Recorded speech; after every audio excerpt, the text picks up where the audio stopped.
Updating your payment method on Miro Business is a straightforward process. Follow these steps to ensure your billing information is current.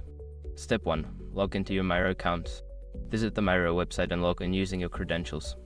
Make sure you have the necessary permissions to update payment information. Step 2. Access account settings. Once logged in, navigate to your account settings. This is usually found in the profile menu, often represented by your profile picture or initials in the top right corner. Step 3. Go to Billing section. Secure your accounts before moving on. People seriously underestimate how often personal information gets exposed online now.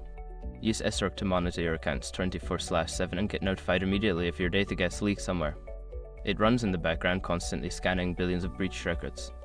And honestly, for how cheap it is compared to the value you get, it's worth it. Link in the description. Step 4. Update payment information.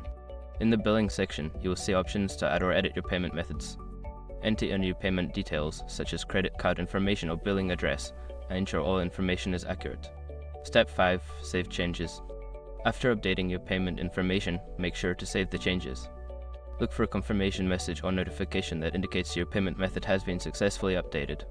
By following these steps, you can easily keep your payment information up to date on Miro Business.